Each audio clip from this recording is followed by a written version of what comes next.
नमस्कार, मैं सुरेंद्र पवार आदर्श coaching classes YouTube channel जय तारंग से। मित्रों, आज हम पढ़ने वाले हैं राजस्थान के इतिहास के अंदर राजस्थान की सभ्यताओं के बारे में। टॉपिक लगा लीजिएगा, राजस्थान की सभ्यताएं। हम बिल्कुल ऑफलाइन की तरह पढ़ने वाले हैं, एक एक पॉइंट टू पॉइंट बहुत ही अच्छे से आपको नोट्स बनाने हैं। और वीडियो को लाइक करना, सब्सक्राइब करना नहीं भूलिएगा। फटाफट आप इस वीडियो को शेयर भी कर दीजिए, ठीक है। तो हम शुरू करते हैं राजस्थान की सभ्यताएं।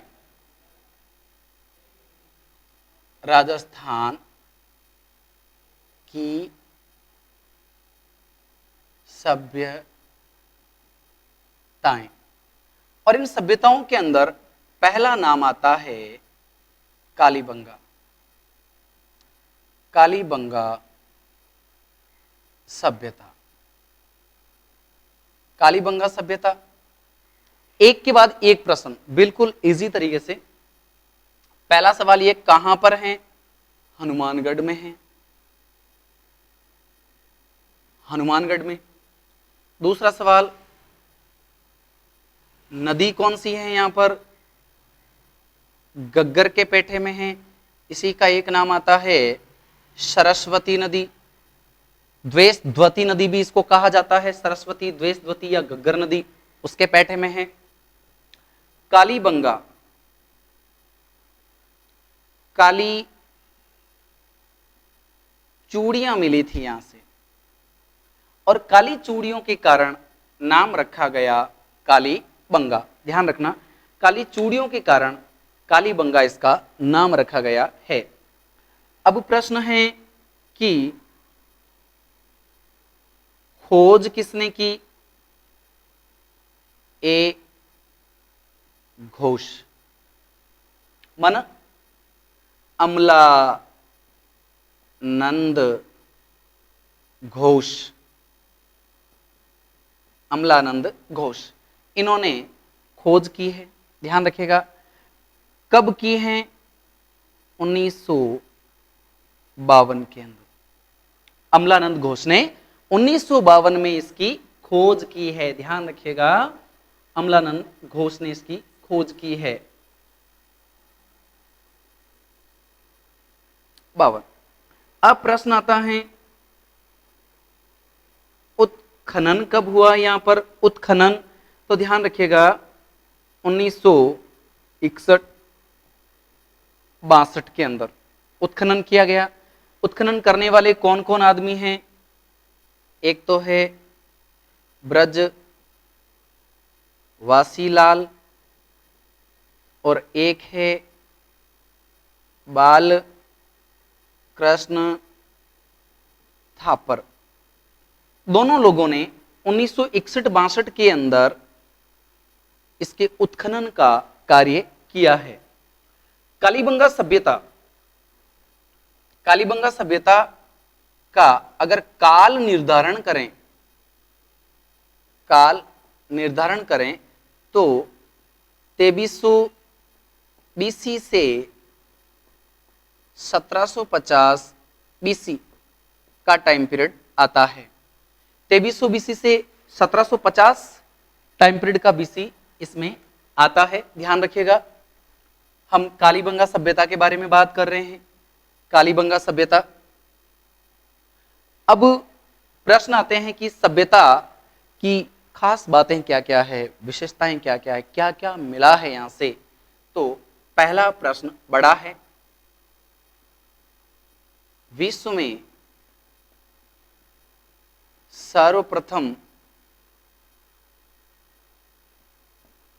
जुते हुए खेत, जुते हुए खेत यहां से मिले कालीबंगा से।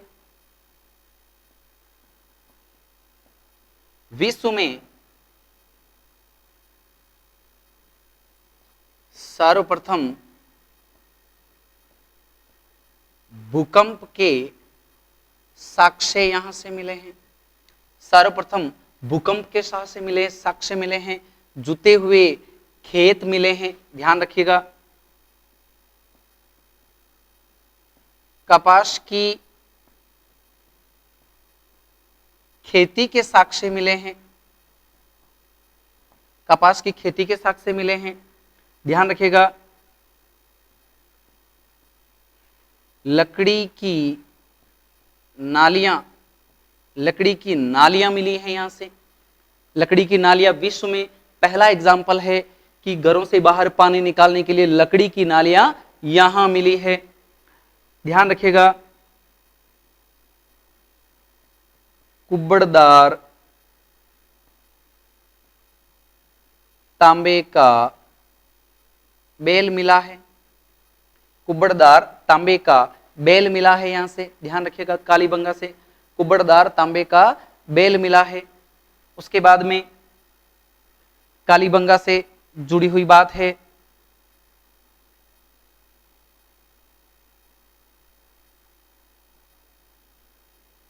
यहां लोग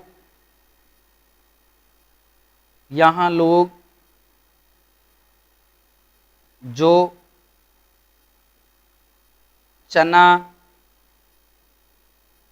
चावल की खेती करते हैं।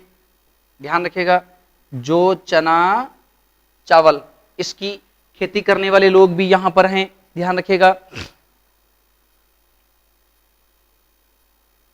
नेक्स्ट बात करते हैं, कालीबंगा से अलंकृत फर्श मिला है। ध्यान रखिएगा, जो घर के आंगन का फर्श है वो अलंकृत फर्श मिला है यहां से। उसके बाद में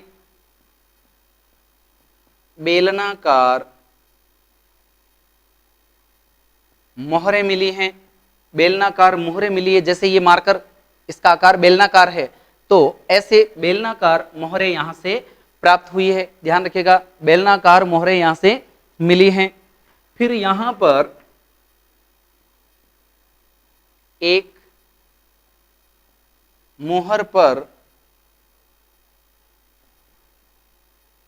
व्याघ्र का चित्र अंकित मिला है। ध्यान रखिएगा, एक मोहर के ऊपर, एक मुद्रा के ऊपर व्याघ्र का चित्र यहां पर मिला है, और एक और मोहर पर, मोहर या मुद्रा पर महिला कुमारी का चित्र मिला है। और इस महिला कुमारी के चित्र से एक अनुमान लगाया गया कि कालीबंगा सभ्यता मात्र सत्तात्मक व्यवस्था को मानता है ना। यहां मात्र सत्तात्मक व्यवस्था थी। ध्यान रखिएगा, मात्र सत्तात्मक व्यवस्था का ये लोग पालन करते थे, इस बात को समझना है। मात्र सत्तात्मक व्यवस्था थी। फिर बढ़िया प्रश्न आता है कि कालीबंगा सभ्यता कैसी सभ्यता है? नगरीय सभ्यता है। नगरीय सभ्यता, याद रखिएगा, दुर्ग व बस्ती दोनों मिले हैं, दोनों मिले हैं। जैसे ये कालीबंगा स्थल हो गया, कालीबंगा, तो ध्यान रखिएगा ये इसका पश्चिमी भाग है, ये इसका पूर्वी भाग है। दो भागों में अगर मैं बांट दूं तो यहां पर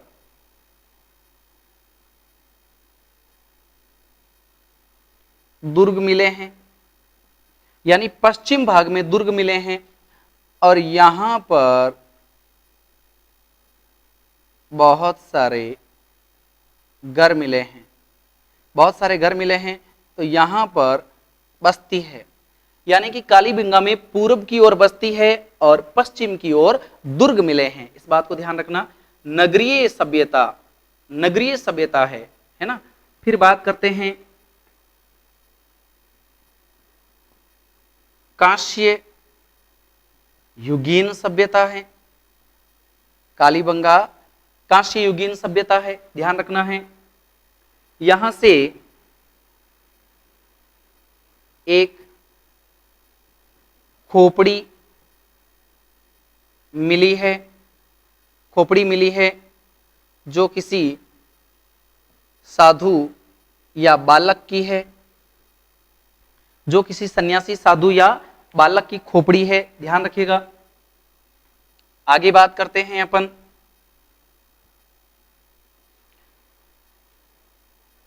ध्यान रखिए इस खोपड़ी के दो तर्क माने गए, नंबर 1, नंबर 2। पहला तर्क कि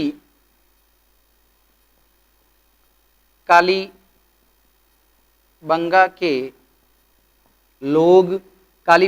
लोग शल्य चिकित्सा जानते थे, ये पहला तर्क है। खोपड़ी में छेद है, इसका मतलब वो ऑपरेशन करना जानते थे, इस बात को समझना है। दूसरा, कालीबंगा के लोग टोने तोड़ के या जादू मंत्र, टोने तोड़ के या जादू मंत्र जानते थे, है ना। इस खोपड़ी के अंदर बहुत सारे छिद्र थे ना, छिद्रित खोपड़ी मिली है, खोपड़ी में बहुत सारे छेद थे, तो छिद्रित खोपड़ी के दो तर्क लगाए कि या तो वो शल्य चिकित्सा जानते थे और या फिर वे लोग टोने तोड़ के जानते थे, जादू मंत्र किया करते थे, ध्यान रखिएगा। फिर आगे बात करते हैं, कालीबंगा सभ्यता की जो लिपि है, लिपि वो भाव चित्रात्मक है, भाव चित्रात्मक। जैसे ये 3 में चित्र बना रहा हूं, इनके माध्यम से आप बिल्कुल आसानी से समझ जाएंगे।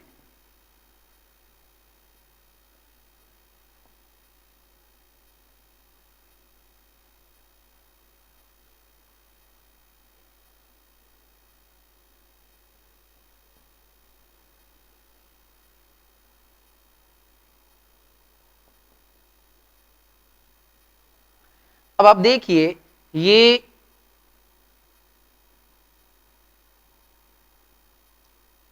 हंस रहा है, ये दुखी है और ये गुस्सा कर रहा है।